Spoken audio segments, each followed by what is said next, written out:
আপনাকে চূড়ান্তভাবে আমরা কয়েকটা প্রস্তাবনা দিতে চাই। নাম্বার 1, এই 6 মাসের মধ্যে আপনি একটা আপার হ্যান্ড দিবেন। সেই আপার হ্যান্ডের চূড়ান্ত কাজ আগামী 1 সপ্তাহের মধ্যে আপনি ইন্টারিম ভেঙে দেন। এই ইন্টারিমের অনেক উপদেষ্টা এখন সামনে কেউ বিএনপির, কেউ জামাতের, কেউ এনসিপির মুখপাত্র হইয়া তাদের দলীয় এজেন্ডাগুলো আপনার সামনে রেখে বাস্তবায়ন করবে। এটা আপনি হতে দিয়েন না। আপনি অতি জলদি যে নির্বাচনটা উপহার দিতে চান তার জন্য ইন্টারিম ভেঙে দেন এবং অতি দ্রুত তত্ত্বাবধায়ক সরকার ঘোষণা করেন। এই ইন্টারিম ভেঙে দিয়া আপনি প্রধান হইয়া আপনি তত্ত্বাবধায়ক সরকার ঘোষণা করেন। আগামী 6 মাস মাননীয় প্রধান উপদেষ্টা, এটা অনেক অনেক বেশি ইনাফ, মোর দ্যান ইনাফ এই দেশে পাল্টাই দেওয়ার জন্য। আপনি কিছু বিপ্লবী সিদ্ধান্ত নেন। সেই বিপ্লবী সিদ্ধান্তের মধ্যে আপনি 1 নম্বরে বলেন যে এই দলই ক্ষমতায় আসবে ওয়াদা করতে হবে 72-এর সংবিধানকে বাতিল করতে হবে। যেই 72-এর সংবিধানের মধ্য দিয়ে বাকশাল হয়েছে, বিচারিক হত্যাকাণ্ড হয়েছে, সেই সংবিধানকে নতুন সংসদে বাতিল করে জুলাইয়ের ঘোষণাপত্রের আলোকে এবং জুলাইয়ের সনদের আলোকে নতুন সংবিধান রচনা করতে হবে।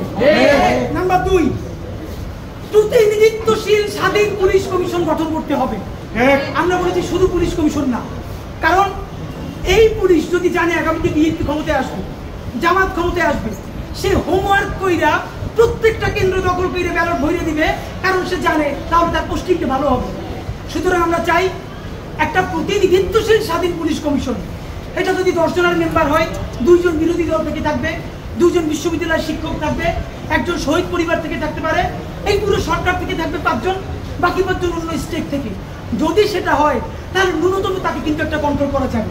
নাম্বার 2, আপনি ন্যূনতম জুডিশিয়াল রিফর্ম না করে আপনি কিসের নির্বাচন দিচ্ছেন? এই যে নির্বাচনে খুন হবে প্রচুর, সেই খুনগুলো নিয়ে তো মামলা হবে।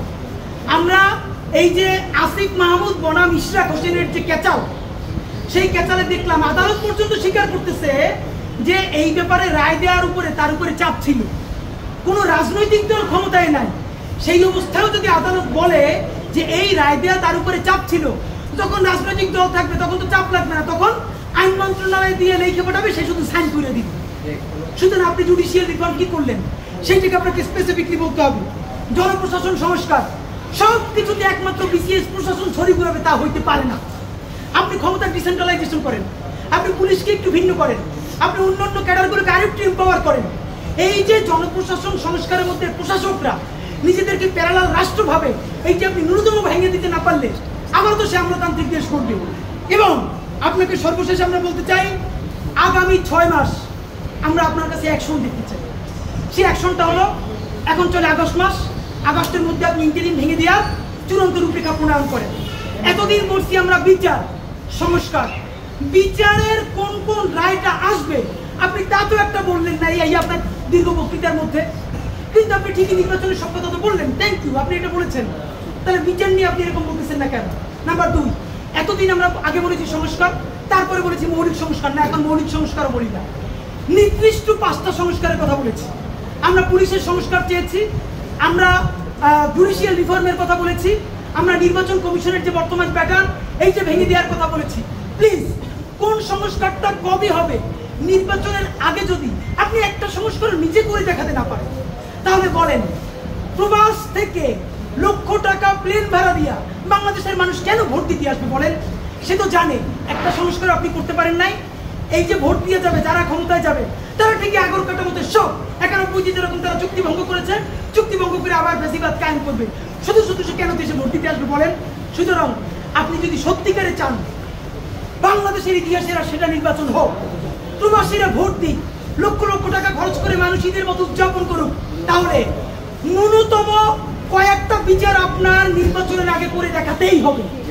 এই ইন্টারিমের সকল উপদেষ্টাকে বিদায় দিয়ে নতুন ফ্রেশ তত্ত্বাবধায়ক সরকার গঠন করতে হবে এবং অতি দ্রুত আপনাকে রেভলিউশনারি কিছু কাজ করে দেখাতে হবে, যাতে মানুষ বিশ্বাস করে রাজনৈতিক দলগুলো আসলেও তারা কোনো ধরনের গাদ্দারি করতে পারবে না।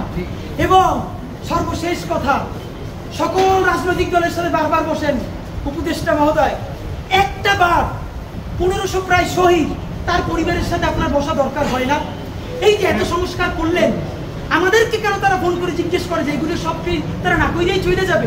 প্লিজ, জুলাই সনদ ঘোষণার আগে যা যা করতেছেন সেই রাজনৈতিক দলগুলোর একদিকে সামনে রাখেন, শহীদ পরিবারগুলোর সামনে রাখেন, তারপর বলেন যে এই যে করছি, একটু শহীদ পরিবারের কথা মূল্যায়ন করেন।